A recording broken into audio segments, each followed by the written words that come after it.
All right, this is an exercise I've been doing for a long time. It's going to help you basically with your head drawings. It's really simple and it's something that I've been doing for years and I wanted to share it with you.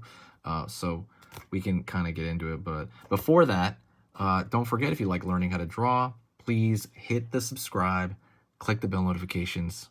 And all right, let's kind of hop into it. It's kind of a very simple tip, episode here, okay? So doing something that I think is incredibly, valuable would be this. So what I did over here was I ended up penciling, right, little circles. You draw a circle. You basically draw circles, circles, circles all over the page, and then you start filling them in with a head drawing. So I'll do one with you as, let me see, I'll do one with you as, I'm kind of talking about this concept. So, and at the very end, I'm going to kind of like share one other thing. So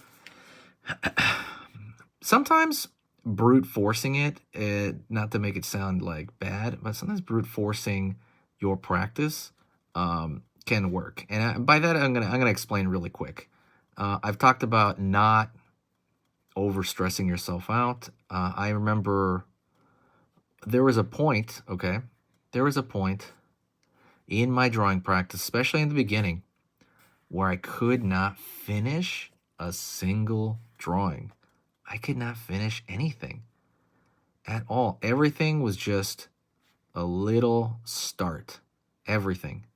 And I was going to say one thing that helped me out was something just like this. It was creating, right, a series of like block-ins, right, just really like placement holders throughout the page that kind of more or less, I wouldn't say guaranteed, but kind of motivated me to, push myself to finish, the entire page, right? So if you see these little empty areas over here, it makes me want to finish them. It really does. And because of that, it's, it's a good thing. I'm going to get more practice in the meantime. I don't have to finish it all at once, right? I'm doing this over the course of like a few days, just chillaxing for the most part. And you can do the exact same thing. Just pick a page out of your sketchbook, make a bunch of ovals, right? And that they're going to be, heads, right? That they're going to be heads. Make a bunch of them. Draw a head like a day. Draw maybe 2 heads a day. Whatever it is that you can do, because you're going to start understanding that it's kind of fun to do these little heads. And you're gonna get a lot out of it. Basically, you're going to get a lot of it as you're doing it, right? That's kind of the point of it. As you're drawing it, you're kind of like, oh, okay, I'm noticing this, I'm noticing this, I'm noticing this. And it just kind of creates the volume that you need, because I think something that a lot of people don't do is, not just not finishing, but just not doing enough, all right?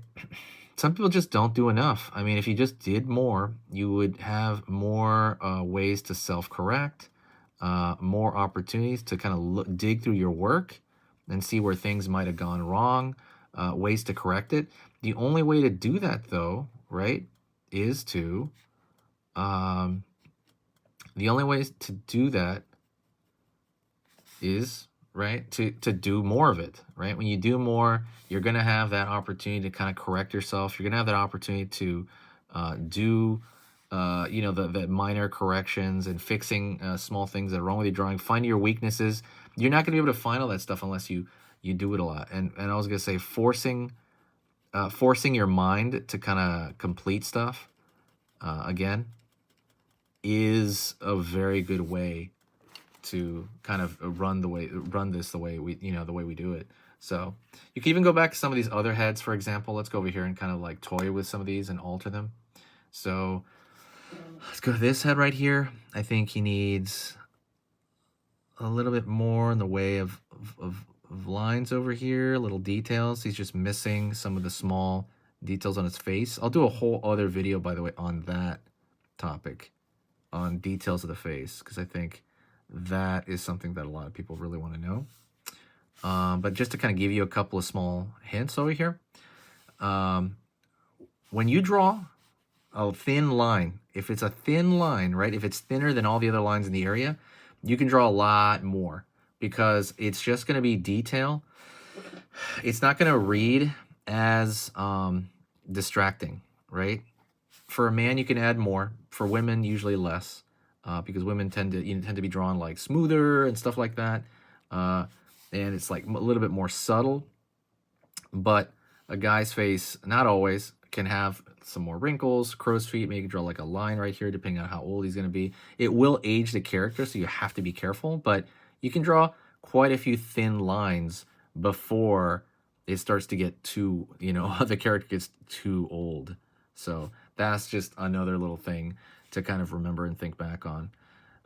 That's pretty much it. There, see, like that aged him big time right there. See, now he went from 20 to like 35 or something. He just changed right there. Like same thing right here, the jowls as well. But we'll go over that in another video. We'll go over how to age the character. I want you to, by the way, remember, I read every single comment. If there's something you want to work on, tell me. Tell me in the comments. Tell me what you want to know. We'll go through it together.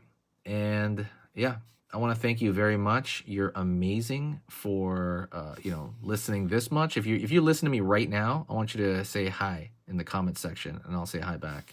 Thank you so much. I appreciate it, and I want you to stick around and check out the other video over here. I talk a lot about 3 ways to start a head.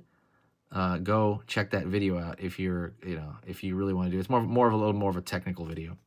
Thanks so much, and I'll see you next time.